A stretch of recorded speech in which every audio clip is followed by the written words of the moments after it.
La Facultad de Ciencias Políticas y Sociales presenta En su propia voz, el debate de nuestro tiempo. Un programa de análisis y reflexión de la agenda política y mediática de México y el mundo. Con Marta Gloria Morales Garza, Efraín Mendoza Zaragoza, Marcela Ávila Egleton y Antonio Flores González. Comenzamos. Muy buenos días, bienvenidos al debate de nuestro tiempo. Marta Gloria. Buenos días, Efraín. Marta Gloria Morales Garza, la conocen ustedes, conductora de este programa, pero además, pues, socióloga, conocedora como pocos de la materia político-electoral en el estado de Querétaro, autora de obras en esta materia y desde luego con ese pulso del día para platicar hoy, como lo hacemos cada fin de año, para este balance de cómo termina el año, aunque este programa que usted está viendo hoy, el día 30 de diciembre, pues ha sido grabado con anterioridad, a finales de noviembre, por razones de periodo vacacional, pues procuramos visualizar cómo termina este primer año, sobre todo en materia política. Qué bueno que nos veamos otra vez. Muchas gracias, Efraín. Me da mucho gusto verte y ver al auditorio hablar sobre el cierre del año, casi en el cierre del año, porque va a salir el 30. Es interesante, aunque nos falta como un mes de información, pero yo creo que los grandes temas ya se dieron, se están dando, digamos, y creo que podemos medianamente hablar de eso. Y creo que podríamos empezar, Marta Gloria, si te parece bien, con una valoración del primer año completo de la presidenta Claudia Sheinbaum, en términos de su desempeño, en términos del avance de la agenda del proyecto denominado Cuarta Transformación, particularmente del Ejecutivo Federal. Bueno, como todos los gobiernos, y el caso de este no es la excepción, es un gobierno que tiene grandes retos y también, pues, claroscuros. El primer año no ha sido suficiente para resolver los grandes problemas. Sin embargo, está cerrando este primer año de gobierno completo con unos niveles de aprobación insólitos. Los últimos datos de Gobernarte e incluso de Mitofsky, que es el que menos quiere a la presidenta, la ubican entre 70 y 75% de aprobación, que es altísimo. Es más alto que cualquiera de los otros gobiernos previos, incluido el propio Andrés Manuel. Sin embargo, y en este asunto de los claroscuros, vale la pena reconocer de las mismas fuentes que, a pesar de los niveles altísimos de aprobación, a la hora que se le pregunta a los ciudadanos, en las mismas encuestas de Gobernarte y de Mitofsky, se les pregunta, por ejemplo, en el manejo de la economía, el 60% dicen que tienen mucha confianza en que la presidenta será capaz de hacer un buen manejo de la economía. Esto en un escenario terrible que es el de Trump, ¿no? Pero cuando empezamos a hablar del combate a la corrupción y la seguridad, sí baja de manera sensible. Solo 44% de los entrevistados piensan que el combate a la corrupción ha sido efectivo y el 40% piensa que la política de seguridad no ha sido efectiva todavía. Es decir, hay dos temas que siguen estando ahí como jaloneo y que coinciden, y ya hablaremos después, en lo que ha tratado el bloque opositor a propósito de estos temas. Sin embargo, el que haya poca confianza y que, a pesar de que hay buenos resultados para hacer el principio del año, tanto en la disminución de incidencias delictivas, disminución, por ejemplo, en los homicidios de manera significativa, y por ejemplo en el tema de seguridad carretera, a propósito del bloqueo de antier, finales de noviembre. El 24 de noviembre, sí, hay que poner las fechas, sí. Porque a pesar de ese bloqueo que demandan seguridad con todo su derecho, lo cierto es que el nivel de delitos en carreteras ha disminuido en estos casi, todavía no un año, 27%. Aunque se ha incrementado la extorsión. Es que, hicimos un programa sobre seguridad muy interesante que será objeto de otro lado. ¿Qué está pasando con el tema de seguridad? Bajan unas cosas, suben otras, y tiene una explicación que el doctor Guillermo San Román tiene muy claro, que luego habría que darle un espacio. Pero en fin, digamos, estos son los números con los que termina este año la presidenta. Y termina también con el tema muy, muy doloroso del asesinato de este presidente municipal de Uruapan, que la oposición ha crecido. Y solo como dato, querría decir que, por ejemplo, durante el gobierno de Vicente Fox fueron asesinados, 5 presidentes municipales, con Felipe Calderón 36, con Peña Nieto 38, con AMLO bajó a 25 y ahorita con Claudia van 11, que no es un número pequeño, considerando que es un año. Es el primer año.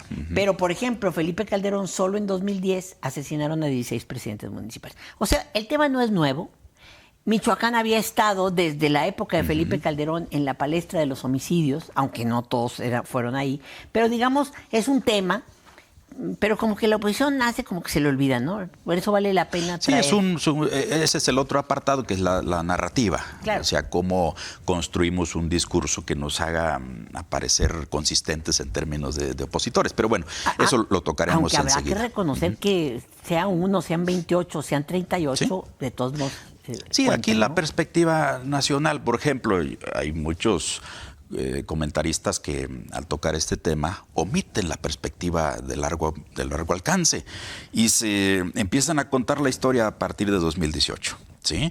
Cuando al ver el gran comportamiento desde el presidente Salinas hasta la fecha, vemos que fue precisamente en la administración de López Obrador cuando se detiene el nivel de crecimiento y empieza el descenso.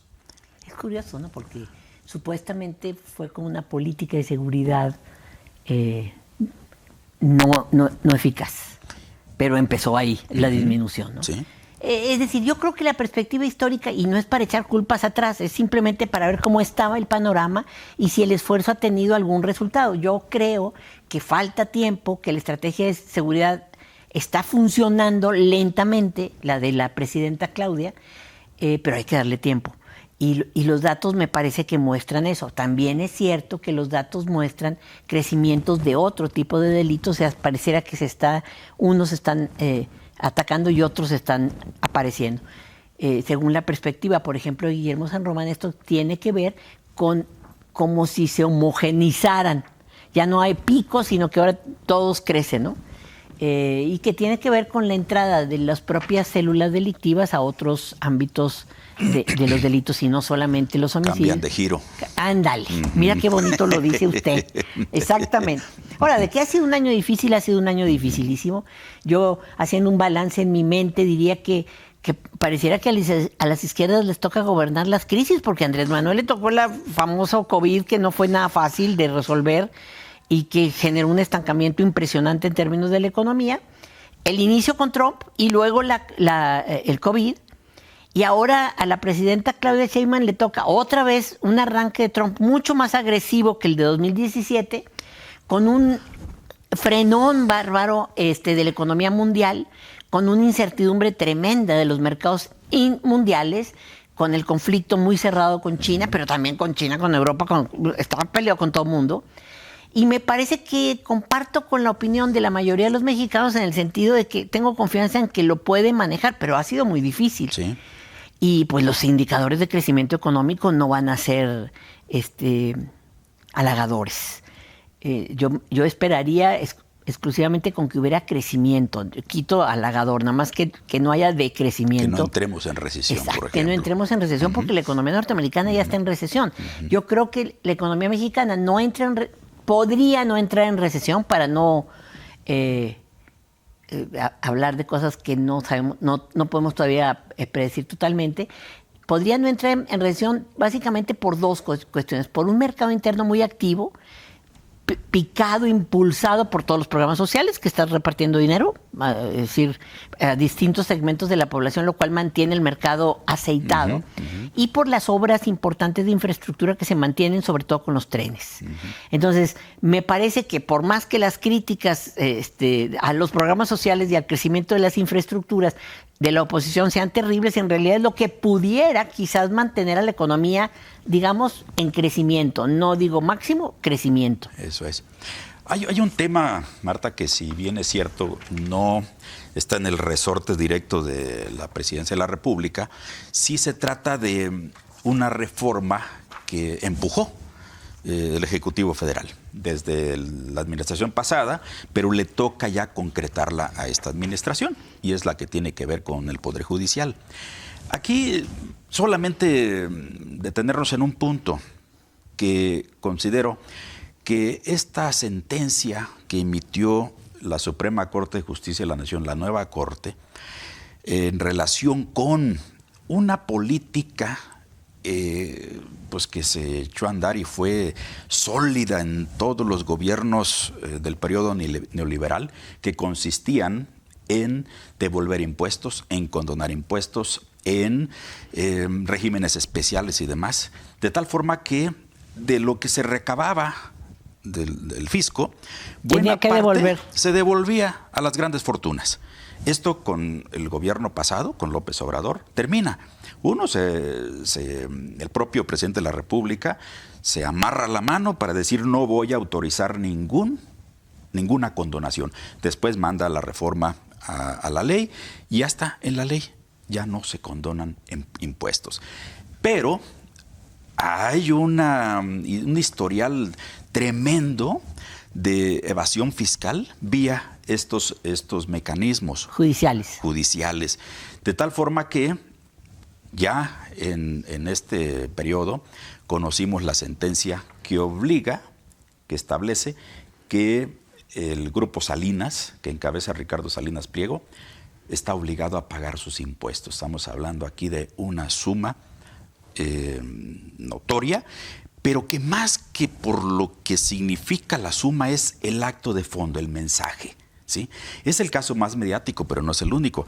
Lo que pasa es que muchos casos anteriores de grandes contribuyentes se fueron resolviendo mediante el convencimiento del SAT a que hay que pagar. Y pagaron. Entonces, creo que fue el bautizo de la Suprema Corte, fue el arranque formal, la toma de posesión del nuevo Poder Judicial, que pues, nos dice para dónde van. Era realmente una vergüenza que los magistrados estuvieran reteniendo las resoluciones que sabían en cuál sentido 16 venían. años. 16 años retenidos. Es que es como el caso del famoso secuestrador que tiene 20 años y que lo acaban de... No existían todavía los zurdos de mierda. Exacto. De los que habla el señor Salinas. Exacto. ¿Sí? Proviene de la derecha de mierda, usando su símil. ¿Sí? Es el colmo, porque en realidad yo estoy segura que todos los ministros, y particularmente el ministro que retuvo por 16 años esos dictámenes, sabía perfectamente que Salinas tenía que pagar. Pero, bueno, es evidente el giro y quién tenía comprado a esos magistrados. Es muy espectacular, me parece, y muy demostrativo de lo que puede ser un buen tribunal y una buena Suprema Corte, que estos casos salgan. Salinas está furioso porque además lo acaban de condenar a pagar también en Estados Unidos. Y pleitos en Europa. Sí. Es evidente que es un tranza el tipo. Todavía dice que se va a ir a tribunales internacionales, que le siga, pero de todos modos aquí lo tiene que pagar y lo tiene que pagar. Y me parece interesante porque justo ayer en la mañanera se dieron los datos de cómo se ha incrementado casi en 7% la recaudación fiscal. Es el colmo, no habiendo reforma fiscal, que yo creo que buena parte de la población pensamos que debería haber una reforma fiscal. Oigo hablar a la ex directora del SAT, la señora Buenrostro, diciendo, vamos a pensar por cobrar primero lo que tenemos y luego discutimos, ¿no? Que ha sido en buena medida su trabajo antes como directora del SAT y ahora también apuntalando como secretaria de Anticorrupción. Me parece que la señora Buenrostro ha sido capaz de sacar a la luz esta cantidad de cosas, y en este sentido es un buen punto de partida de la Suprema Corte de Justicia. Vamos a ver, todavía tenemos algunas reservas y vale la pena mantenerlas para poder hacer a un año de la reforma y de la elección de los nuevos jueces una evaluación. Marta, frente a este, diríamos, desempeño, a estos cambios que en el curso del año se han visto, pues también vale la pena observar pues el contrapeso político que tiene este país. Han dicho, tienen todo el poder, no hay contrapesos. Por supuesto que hay contrapesos. Y los hay en el terreno de lo formal y los hay en el terreno de facto, ¿sí? En el terreno de lo formal. En este momento yo veo dos cosas. Una, la radicalización del PAN. Creo que se ha corrido hacia la ultraderecha. Erróneamente. No solo cambió lema y demás cuestiones que parecen maquillaje, no, está asumiendo una postura distinta, más hacia la derecha. Creo que ha recogido aquellas críticas que le decían derechita cobarde y está ahora en una línea de más radicalización. Y al mismo tiempo que ocurre esto, estamos todavía ya acercándonos a la etapa final del proceso para la creación de nuevas fuerzas políticas. Y dentro de este proceso empezaron cerca de 90 grupos. Sí, 89. Sí, 89. Y en este momento pues ya estamos en posibilidades de ver, si no el dato definitivo, porque esto será hasta entrando el año que viene, sí las posibilidades de advertir qué grupos van a tener posibilidades. Pero me interesaría tu apreciación, particularmente de aquellos grupos que provienen del campo opositor, sobre todo de los vinculados con la alianza PRIAN. ¿Qué sería el caso de Personas Sumando? Sí. O Vamos Somos México. México. México. Son tantas etiquetas que es la misma evolución, digamos. Que no me acaba de quedar claro para dónde van, pero ellos van para México. Van para México. Mira, en el caso del PAN, yo veo tres cosas importantes que vale la pena resaltar, aunque como siempre el tiempo es muy corto. Uno, este corrimiento hacia la ultraderecha del PAN, que me parece un error, pero digo, los partidos juegan cada uno su juego. Sí es cierto que recupera parte del origen, sí, pero es que el origen fue en 40. Sí, o sea, ese es el problema. Otro contexto. Es otro contexto, sí. Es otra ciudadanía y es otra población la que está militando o votando por el Partido de Acción Nacional. A mí me parece que rompe la alianza con el PRI, se va hacia la extrema derecha y le deja el centro, el famoso centro, a Movimiento Ciudadano. Y me parece que por eso Movimiento Ciudadano dice, no, ahorita alianzas, no, pues claro, le acaban de dejar la cereza del pastel. No necesita acercarse a la derecha porque puede capitalizar ese centro. Cuando veas a tu moderno. Enemigo equivocarse, no lo interrumpas. No lo interrumpas, claro. Y yo creo que se equivocó, pero bueno, esa es mi opinión. Evidentemente no soy panista. La otra cosa es este conjunto de marchas que se han realizado y que no voy a hacer la historia, pero que vienen desde la famosa Marea Rosa antes, vienen desde el desafuero, del intento de desafuero. Acababa de llegar López Obrador y ya lo querían quitar. La marcha aquella blanca. La famosa que pedían la destitución de Andrés Manuel, que acababa de ganar con un porcentaje avasallador. La famosa Marcha por la Paz de 2005, ¿verdad? 5-6. Y luego, bueno, la Marea Rosa del INE no se toca, nada más lo tocamos nosotros. Yo le agregaba siempre ese componente. Nosotros, el PRIAN. Sí, claro. Me parece que la evolución no ha habido. O sea, no ha habido tal evolución. Se mantienen, los temas se reborujan cada vez más, se quedan menos claros. Y en la última marcha del 15-20, por llamarlas juntas, los propios organizadores reconocen que no han podido incrementar el número de personas participantes si lo comparan con la famosa Marea Rosa, que fue 19 en 2019. Entonces estamos hablando de 6-7 años en donde la oposición sigue sin poder amarrar. Y luego, como digamos broche de cierre, estas 89 organizaciones que mencionas quedan, creo que jugando en serio, porque siguen registradas 66, jugando en serio 13, de las cuales yo en realidad veo más o menos 5, ninguna, en mi opinión, con posibilidades de mantenerse. La que tiene, a ver, no sé si más afiliados o más asambleas, es la de Somos México. Y en mi opinión, el desastre de la asamblea recientemente desastrada, la semana pasada fue en Querétaro. Me parece que si en Querétaro no pueden, pues a ver que vayan a Chiapas, ¿no? O a los estados más morenistas, pues me parece que es muy complicado. Yo creo que vamos a llegar sin partidos nuevos o vamos a llegar con el famoso partido, ¿cómo se llama que están construyendo sociedades de paz? Ajá. Que en realidad es el PES, que ya ha tenido 2 veces el registro y lo pierde en la primera elección. Así es. Que son estos grupos religiosos evangélicos, exacto. Y está el otro grupo el de ¿cómo se llama? Que siga la democracia, sí, que dicen que tiene alguna cercanía con Morena porque los que lo impulsan son ex morenistas o morenistas, pero que tampoco hay posibilidades de que en un mes y menos el mes de diciembre la logren. Mira, de Sumando, en Personas Sumando en 2025, al corte del INE en 21 de noviembre, de las 266 asambleas de 300 que tenían que realizar, solo han podido celebrar 168 y se han cancelado 98. Y del número de afiliados... Que esos son los del PRI-PAN. Exacto. Y del número de afiliados deben reunir 256,000 personas afiliadas. Y tienen 100,000. Llevan 111,000. Sí, o sea, yo no creo que logren esos números. ¿Para qué sería? ¿Principios de enero? Finales de enero. Bueno, incluso para finales de enero. Sobre todo porque el mes de diciembre es un mes muy muerto para este tipo de cosas. Estamos en otra cosa. Los ciudadanos estamos mucha vida celebrando para otros temas, pero para estos no. Entonces yo veo como que la derecha no ha sido capaz de integrar con claridad una agenda, de hacer una propuesta de país que convenza a una cantidad importante del electorado. Avisora es un fracaso. No me atrevo a tanto, pero avisoro que le está costando a la oposición, salvo Movimiento Ciudadano, porque esa es otra oposición.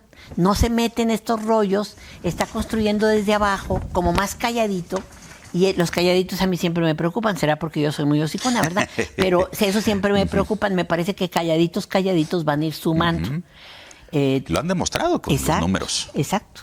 Y me parece que podrían tener resultados positivos, sobre todo por este corrimiento del PAN hacia la derecha. No lo sé.